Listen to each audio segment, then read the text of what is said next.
Hello दोस्तों, हाल ही में Covishield से रिलेटेड कई बड़ी खबरें आई हैं, जिससे उनके ह्यूमन बॉडी पर साइड इफेक्ट्स के बारे में पता चला है। आइए जानते हैं सबसे पहले कोविशील्ड वैक्सीन के बारे में। बात करें कोविशील्ड की, तो कोविशील्ड एस्ट्राजेनेका और ऑक्सफोर्ड विश्वविद्यालय द्वारा विकसित एक कोविड-19 वैक्सीन है। इसका निर्माण सीरम इंस्टीट्यूट ऑफ इंडिया द्वारा कोविशील्ड नाम से किया गया है। यह मूल रूप से ऑक्सफोर्ड एस्ट्राजेनेका वैक्सीन के समान है, लेकिन भारत में लाइसेंस के तहत से उत्पादित किया गया है। ऑक्सफोर्ड एस्ट्राजेनेका कोविड वैक्सीन, जिसे भारत में कोविशील्ड और यूरोप में वैक्सजेवरिया के नाम से बेचा जाता है, एक वायरल वेक्टर वैक्सीन है जिसे संशोधित चिंपांजी एडेनोवायरस CHAdOx1 का उपयोग करके विकसित किया गया है। सीरम इंस्टीट्यूट ऑफ इंडिया के साथ साझेदारी में भारत में कोविशील्ड का निर्माण और विपणन किया गया है। इसे देश में लगभग 90% भारतीय आबादी के लिए व्यापक रूप से प्रशासित किया गया है।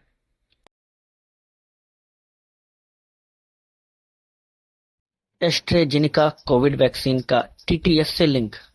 भारत में कोविड वैक्सीन प्राप्त करने वाले लगभग 90% लोगों को एस्ट्रेजेनिका वैक्सीन प्राप्त हुई है, जिसे भारत में कोविशील्ड कहा जाता है।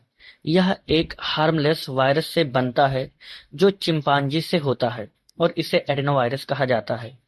एक बार जब इस वायरस को जेनेटिकली मॉडिफाइड या इंजीनियर्ड किया जाता है ताकि यह SARS-CoV-2 से मेल खा सके, जो कि कोविड-19 का कारक है। यह एक स्पाइक प्रोटीन पर काम करता है, इसलिए वैक्सीन को स्पाइक प्रोटीन जेनेटिक सीक्वेंस के साथ शामिल किया जाता है। What is TTS? आइए बात करते हैं TTS के बारे में। TTS को थ्रोम्बोटिक थ्रोम्बोसाइटोपेनिया सिंड्रोम कहा जाता है।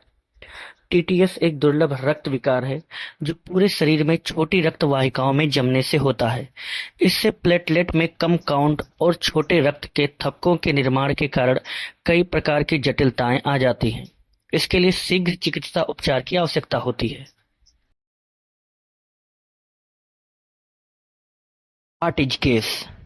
टेलीग्राफ की रिपोर्ट के अनुसार ब्रिटिश स्वीडिश बहुराष्ट्रीय फार्मास्यूटिकल कंपनी ने यूके की अदालत के दस्तावेजों में पहली बार स्वीकार किया है कि उसकी कोविड वैक्सीन दुर्लभ रक्त के थक्के का खतरा पैदा कर सकती है। फार्मास्यूटिकल दिग्गज कंपनी के खिलाफ यूके हाई कोर्ट में लगभग 51 मामले दर्ज किए गए हैं, जिसका दावा किया गया है कि उसके कोविड वैक्सीन के कारण मौतें हुई हैं और गंभीर चोटें भी आई हैं। हालांकि एस्ट्राजेनेका उन दावों का विरोध कर रही है।